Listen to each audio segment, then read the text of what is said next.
E aí pessoal, tudo bem? Aqui é o Juan. Eu tô aqui nesse momento, eu tô no Corgo aqui.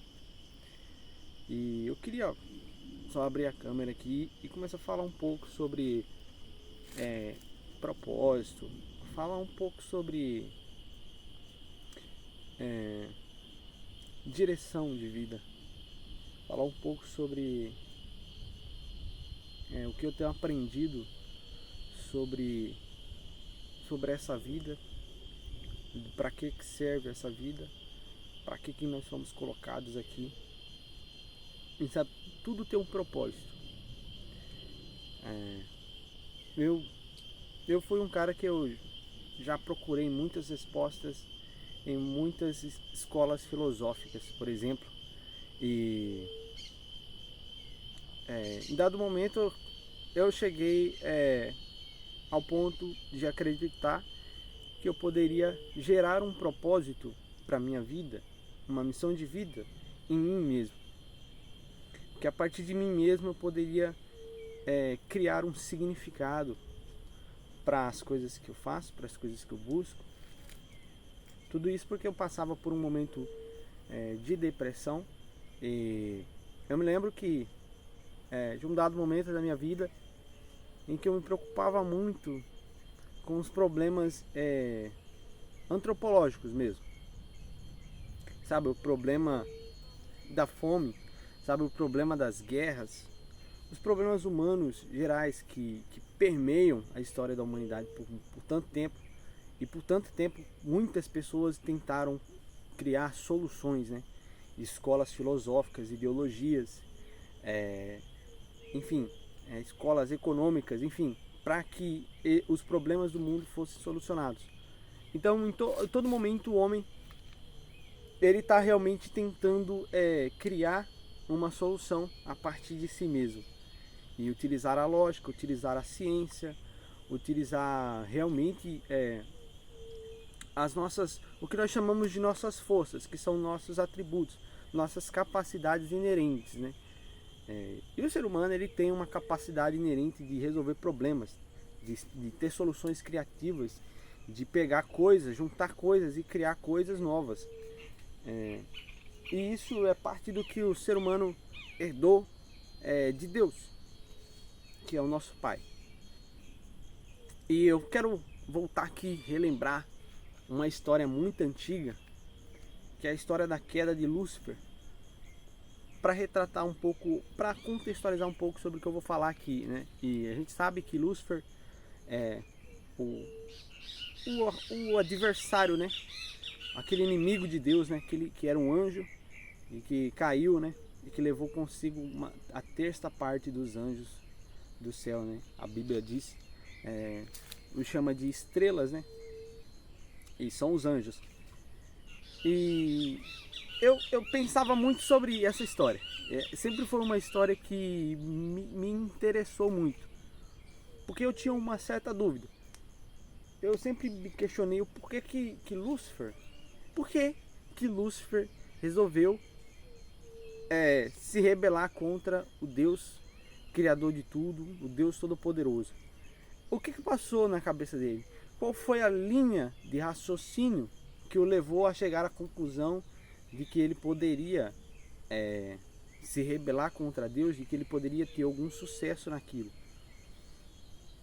E a Bíblia vai contar um pouco sobre a história desse anjo. E a Bíblia vai relatar que ele era um anjo muito estimado. Ele era muito estimado porque ele era muito capaz. Ele era retratado como luz, né? Ele era o músico, né, do céu. Ele tinha uma glória nele. Ele tinha uma luz. E nisso, o que me leva qual que é a minha linha de raciocínio sobre isso? Porque nós temos uma natureza caída para pecar. Nós temos explicações para o nosso pecado. Não são justificativas, mas são explicações. Nós temos impulsos carnais. Nossa natureza nos leva a pecar. Nossa natureza nos leva a buscar, por exemplo, a libertinagem, a idolatria, enfim. Isso é a nossa natureza, nos compelindo a fazer essas coisas. Mas que natureza pecaminosa o anjo do céu tinha? Que motivo ele tinha para se desregular do que Deus... enfim, Deus não poderia ter gerado uma natureza pecaminosa nele. Deus não poderia, porque Deus não pode ser tentado pelo pecado. Ou seja, Deus, ele não pode, ele não tem variações no caráter dele. Então ele tem um caráter fixo. Ele é justo, ele é bom. Então ele não cria coisas más. Ele não gera coisas más. E alguns conceitos físicos explicam uma explicação, explicam, né, da onde vem o mal.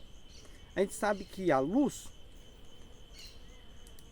ela é o que revela todas as coisas. A luz é boa, ela nos mostra onde as coisas estão. A gente pode ser direcionado pela luz, né? A luz abre o caminho para a gente, mostra onde que a gente deve pisar no chão. Se tiver uma cobra aqui, se tiver escuro e tiver uma cobra do meu lado, eu posso pisar nela e acabar me ferindo. Mas se tiver uma luz aqui, eu vejo ela. E aí eu não piso, eu não me aproximo. Porque eu sei que é mal, ela pode me morder, ela pode se sentir ameaçada e me ferir. Mas as trevas são a ausência de luz. Não existe nenhuma substância de trevas. Trevas não é um item. Trevas não é o oposto da luz. As trevas são a ausência da luz. Então, nesse sentido, Lúcifer, eu penso que ele não tinha um motivo para se rebelar contra Deus. Mas ele tinha motivos para achar que ele não precisava de Deus. E veja, a autossuficiência é o problema aqui. A partir do momento em que Lúcifer ele diz que ele acredita em seu coração que ele pode se assentar no trono de Deus, subir a altura que Deus está e se igualar a Deus e até ser superior a Deus, a única coisa que pode ter gerado isso nele é o pensamento de que a luz que ele tinha, a glória que ele tinha, o poder que ele tinha, a capacidade que ele tinha, era gerada dele, era gerada nele. A única possibilidade desse pensamento ter aparecido na cabeça dele não é que surgiu um mal na cabeça dele, mas ele extinguiu um elemento. Ele tirou uma coisa, ele não colocou, não foi adicionado maldade no coração dele, mas foi adicionada a autossuficiência. Ele acreditou que ele não precisava de Deus para ter todas aquelas coisas, que aquelas coisas estavam nele. Nisso ele caiu, porque ele se esqueceu que tudo que ele tinha, tudo que ele era, eram atributos que vinham de Deus, que Deus era a fonte de tudo aquilo. Cristo era a fonte da luz que ele exalava, da glória que ele exalava. Cristo era a glória dos anjos. A luz que os anjos emanam não vem dos anjos, vem de Deus. Assim como a lua, por exemplo, reflete a luz do sol. Cristo é esse sol, né? A estrela Vênus é aquela estrela da manhã, é aquela estrela que insiste em brilhar do lado do sol logo quando está amanhecendo. Só que rapidamente ela é extirpada, ninguém vê mais. Porque o sol é a fonte de luz. O sol é a luz que nós refletimos. É nesse sentido que os cristãos, nós cristãos, dizemos aí por aí, né, que tudo que há de bom em mim vem de Deus. Porque não há nada de bom em mim. E a maldade que há em mim, é só eu tentando tirar o que é de Deus de mim. E a ausência da presença de Deus, a ausência do caráter de Deus, a ausência do comportamento de Cristo em mim, me faz virar o mal. Eu me torno uma pessoa mal quando eu me torno uma pessoa diferente de quem Deus é. E autossuficiência nos faz nos tornar diferentes de Deus. O sentimento de que em nós temos a solução, de que em nós podemos criar um significado para a nossa vida, um propósito para a nossa vida, de que nós somos, de que nós geramos, de que o bem que há em nós foi gerado por nós, de que a habilidade que nós temos veio de nós. Esse sentimento é autossuficiência, e a raiz disso é orgulho, isso é arrogância. Por quê? Porque o oposto de orgulho é humildade. Humildade é simplesmente reconhecer a verdade de que nós não somos nada, a não ser que nós sejamos o que Deus é, a não ser que nós tenhamos o que Cristo tem, a não ser que nós digamos o que Cristo diz. Lembra, em João 8, Jesus ele vai explicar esse conceito para os fariseus, né? O conceito que Satanás falhou. Leiam João 8. O conceito que Satanás esqueceu, Jesus estava tentando ensinar para aquelas pessoas, né? O que Jesus estava dizendo para aquele pessoal? Em dado momento, né, em que os fariseus tentam induzir Jesus a condenar a mulher lá, a mulher que quase foi apedrejada, né? Ele afirma, né? Eu poderia julgar vocês aqui, eu tenho autoridade para julgar vocês, eu poderia condenar vocês todos aqui, mas eu estava orando e o Pai não condenou. Eu estava orando e o Pai não disse essas coisas de vocês. Então eu não vou dizer. O Pai não fez. Então eu não vou fazer. O que o Pai fizer, isso eu vou repetir. O que Deus fizer, isso eu vou refletir aqui. O que Ele disser, eu vou refletir. Mas eu jamais vou dizer algo de mim mesmo. Jesus aqui estava ensinando uma lição para nós. Ele poderia dizer coisas, porque ele é um com o Pai. Ele poderia julgar, ele poderia condenar ali naquele momento, porque ele é um com o Pai.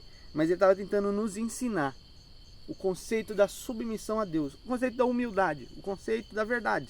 A verdade de que Deus é a fonte da nossa vida, Deus é a fonte da bondade, Deus é a fonte da justiça.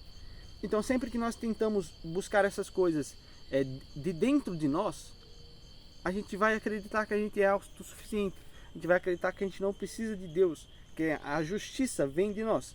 E nisso nós caímos no mesmo erro de Lúcifer. Nisso nós desobedecemos o ensinamento de Cristo, de João 8, né? Então, eu encontrei propósito em Deus.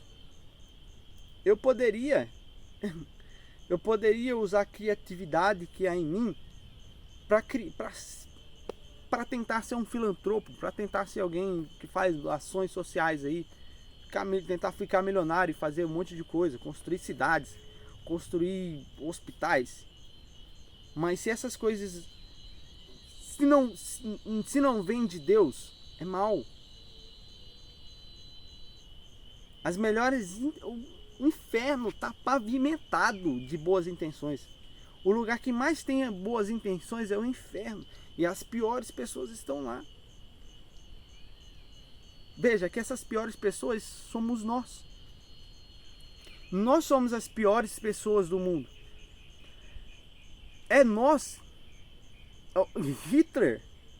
Eu vou falar de Hitler, vou falar de Mussolini, Stalin. Eles são o que nós somos se nós extirparmos Deus de nós. Eles são pessoas que disseram, nós não precisamos de Deus. Nós sabemos resolver o problema do mundo. Nós sabemos resolver o problema da humanidade.